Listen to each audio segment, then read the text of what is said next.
Good morning. FBC Rise. Rise and shine. It's Wednesday morning. The birds are chirping. It's bright and early. I'm actually filming this on Tuesday, but I know it's Wednesday for you. Good morning. We're going to be having a little daily devotional, just you and me, and whoever you're watching it with. Your dog, your cat, your family, your friend, your pet rock. I don't know. Turn to Proverbs 18 with me. Wow, you're quick.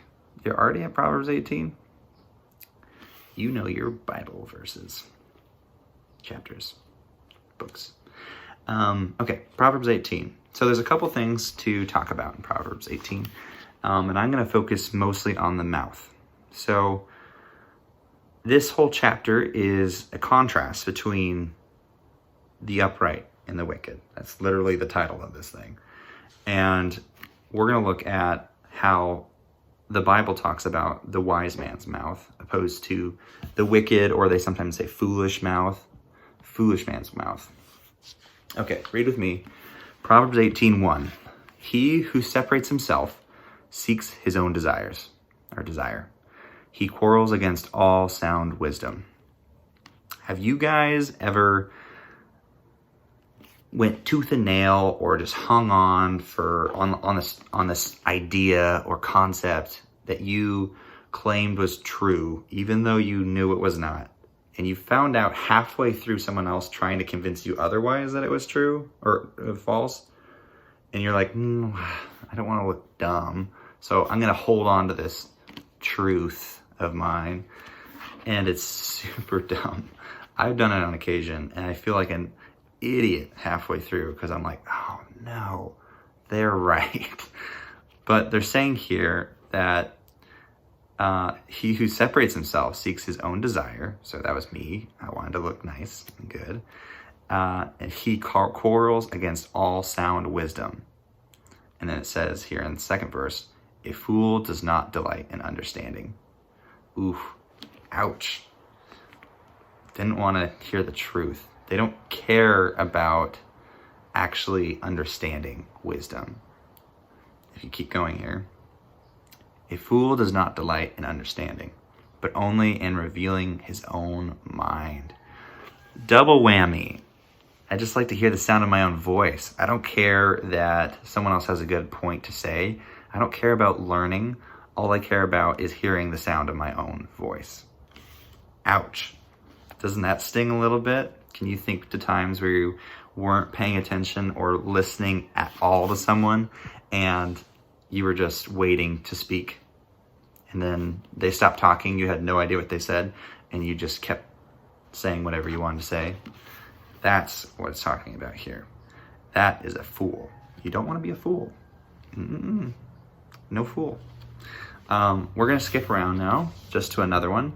Let's look at Proverbs 18:6-7.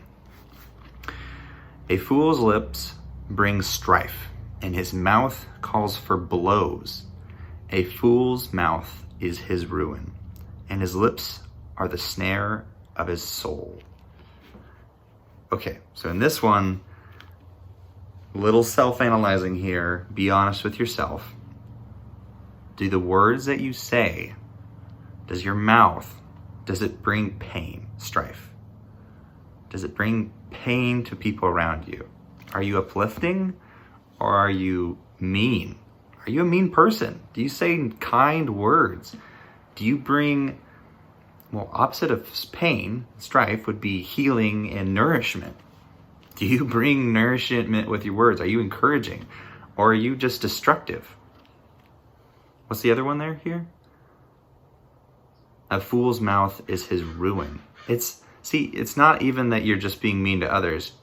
A fool's mouth causes his own ruin. His lips are the snare of his soul. Your own mouth can condemn yourself. Ouch. Don't be a fool. No fool today. All right, we're going to skip to the next part. Actually, we're skipping back. So turn back. We're flip-flopping. Verse 4, read with me. The words of a man's mouth are deep waters. The fountain of wisdom is a bubbling brook. So you have a contrast there. Remember, contrast between upright and wicked. In this case, it was contrast of the wicked to upright. The words of a man's mouth, man being naturally evil,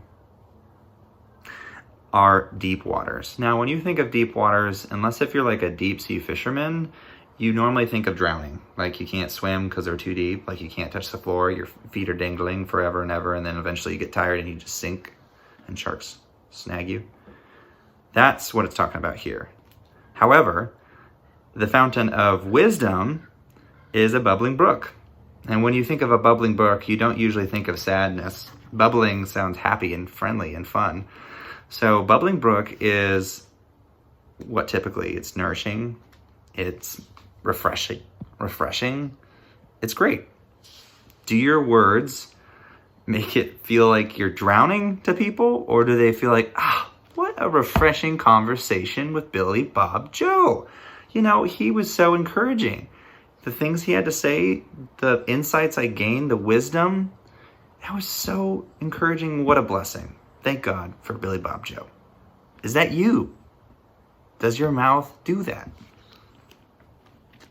Don't be a fool. No. Okay, last one real quick. I know it's 6 minutes, 37 seconds. Bear with me. I know we're like the younger generation and we need to take education in like 10-second snippets or we get bored. I understand. I'm right there with you. So we're going to keep going here. Proverbs 18, 20 through 21. You there yet? Cool. Nice job. With the fruit of a man's mouth, his stomach will be satisfied.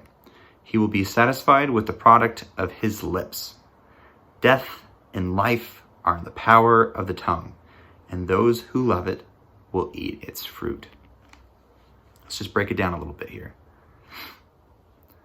With the fruit of a man's mouth, the words, his stomach will be satisfied. So your words will fill you up. And then it continues on to saying, death and life are in the power of the tongue. So, contrast, remember, upright and wicked, death, wicked, upright, life, are in the power of the tongue. Do your words bring life, or do they bring death?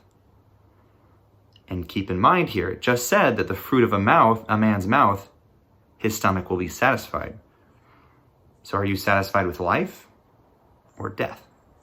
Do you enjoy uplifting, encouraging, God-honoring conversation, wisdom, biblical knowledge? Is that what you enjoy? Are you satisfied on that? Or are you satisfied on the world? Disgusting, degrading comments, filthy things. What satisfies you? And I really kind of want to leave it right there. I want you guys just to kind of think about your own conversations.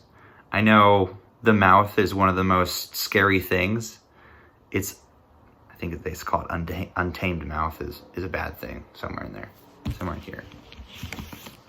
I'm not sure. Don't quote me on that, but I'm pretty sure. Your mouth is a scary, dangerous device, and God has given it to you for a purpose.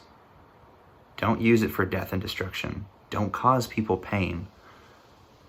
If you're a Christian, you should be using it for good, for life, uplifting, wisdom. What's wisdom? Look at the Bible. That's wisdom. Share Bible verses. Share truth from the Bible. Don't talk just to hear your own voice say words. Listen. Grow in wisdom. If someone has something different than what you believe or think, listen to them. Don't just talk over them. Seek wisdom and understanding and truth. And I'll leave you with that. Have a great Wednesday. I will virtually see 8th grade boys tonight. Mavericks. And then I'll probably hear all the girls on a Skype call with my wife. So